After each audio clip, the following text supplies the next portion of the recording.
Hello everyone, my name is Erin and I'm the editorial representative and the public relations officer of the Southern Branch of the Irish Patchwork Society. In 2016, the Southern Branch of the Irish Patchwork Society decided to make education, especially for newer patchworkers, a focus. To do this, we've created this series of videos entitled Back to Basics. In this video, I'm going to show you how to construct another block, the 9-patch block. So the first thing you're going to want to do is to cut out 9 pieces of fabric. I decided to go with this kind of orange colorway here. And all of my squares are 2.5 inches big, and then when I sew these together, I will end up with a 6.5 inch unfinished block. So to sew this block together, I'm going to do some chain piecing. You'll see the layout that I had.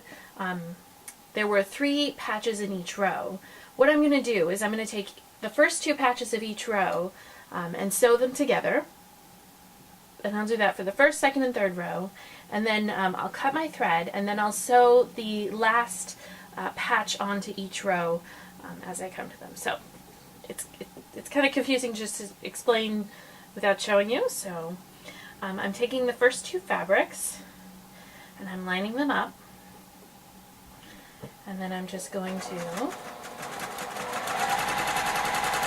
start sewing. You can use a pin if you like. I find with squares this small, I don't really need a pin.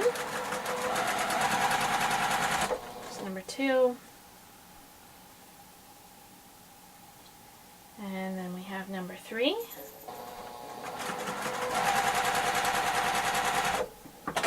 Then I'm going to cut my thread, and you could cut them apart if you wanted to, but I'm actually going to leave these patches all chain pieced together as I add on the next one. So the next thing that I'm going to do is I'm going to take the first square of that first row,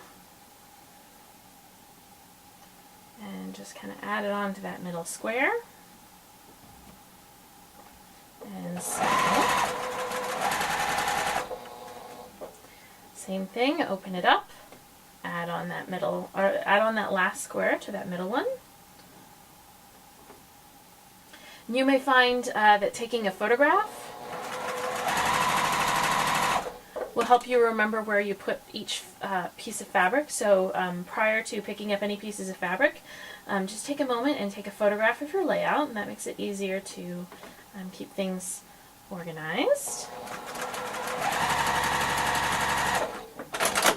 And there you go. So now I have mine all organized, and I'm going to trim off some extra threads.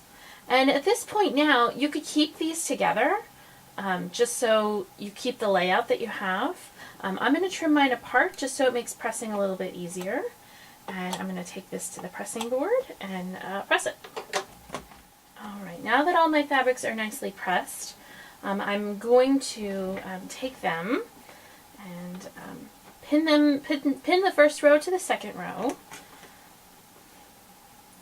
And a note about this is that I also did what I did in the 4-patch video, and I made sure to press my seams in alternating directions.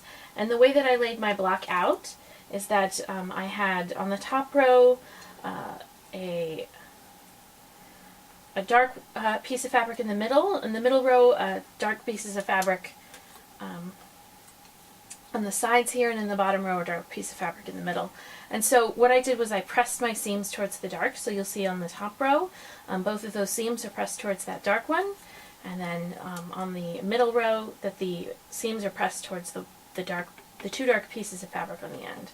So now that that is all pinned and ready to go, we will just sew our seam.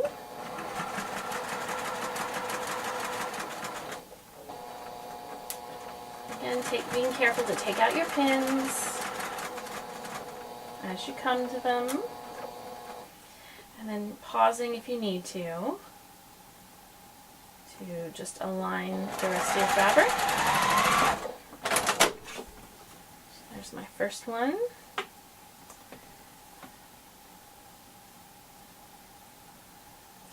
And then I'm just going to pin my intersections again just so I have nice, neat corners. I don't really worry about pinning the beginning and the end of my seam just because it's easy to adjust with your fingers.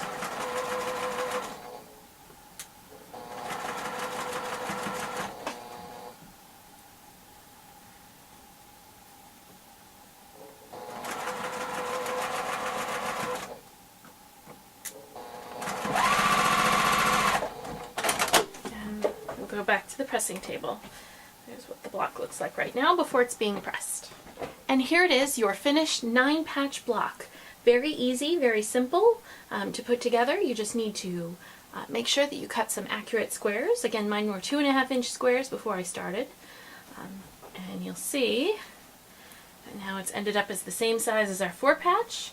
So we have some 6.5-inch squares here. There's our 4-patch that we made last week. And there is the 9-patch.